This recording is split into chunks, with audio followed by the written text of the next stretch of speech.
ఈ మధ్య Bollywood Hindi movies destroy అవ్వడానికి ఎవరో కారణం కాదు, వాళ్ళే ఏదో సినిమా తీస్తారు, ఏదో తీసినామని చెప్పి గొప్ప చెప్పుకుంటారు. అందులో ఈ మూవీ ఒకటి, ఓ రోమియో. అసలు ఎందుకు తీసిండ్రో అర్థం కాలేదు నాకు ఫస్ట్. 2 hours 50 minutes మూవీ ఇది.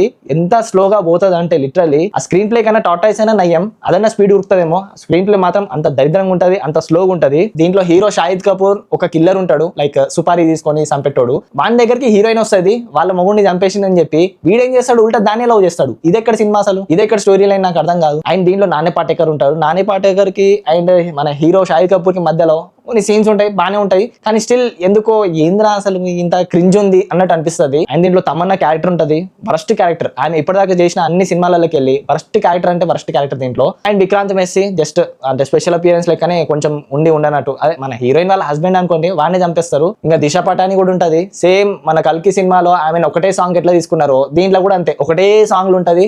ఒక్క సాంగ్ తర్వాత ఒక దగ్గర ఒక సీన్ ఉంటుంది, అంతే తప్పితే అంతకుమించి ఏమి ఉండదు. అనేది విలన్ గాడ్ అయితే ఎన్నో ఉండి ఏదో టర్కీలోనో ఎక్కడో ఉంటాడు వాడు, అక్కడ ఉండి అన్ని ఈడ ఆపరేట్ చేస్తూ ఉంటాడు. పోనీ ఆ దగ్గరికి వెళ్ళిన తర్వాత ఏమైనా బీక్తాడా అంటే ఏం బీకడు, చక్కగా చచ్చిపోతాడు. ఏదో పెద్ద పొడి చేసినాం అన్నట్టు చూపిస్తారా అని. రీసెంట్ గా వచ్చిన భూత్ బంగ్లా కూడా అంతే అనిపించింది నాకు. లైక్ ఏం లేదు స్టోరీలో, ఏం లేదు, ఏదో నాస్టాలజియా ఫిలిం అని చెప్పి తీసిండు కానీ ఏం లేదు దాంట్లో కూడా. సో దీంట్లో కూడా అంతే, అందుకే ఈ సినిమా నడవలేదు. ఈ మధ్య షాహిద్ కపూర్ ఫిలిమ్స్ ఏది కూడా నడవలేదు. కోర్ పాయింట్ మీద కొంచెం దృష్టి పెడితే ఏమన్నా వస్తుంది, లేకపోతే గిట్లనే ఉంటది. ఏ సినిమాలు నడవవు వాళ్ళవి, మనం కూడా ఏ సినిమాలు చూడం. ఇంతకు ముందు తెలుగు వాళ్ళు కూడా హిందీ మూవీస్ చూడడానికి ఇష్టపడుతుండే. హిందీ మూవీస్ తెలుగు స్టేట్ లో రిలీజ్ అవుతుంది అంటేనే చాలు థియేటర్స్ మొత్తం ఖాళీగానే ఉంటున్నాయి. అసలు ఫుట్ ఫాల్సే లేవు హిందీ మూవీస్ కి మన తెలుగు స్టేట్ లో. ఇక వాళ్ళు ఎట్లా నెగ్గుతారో నాకైతే అదే అర్థమైతే. 20-30 దాకా మొత్తం మూసుకొని బంద్ చేసుకొని కూర్చోవాలేమో.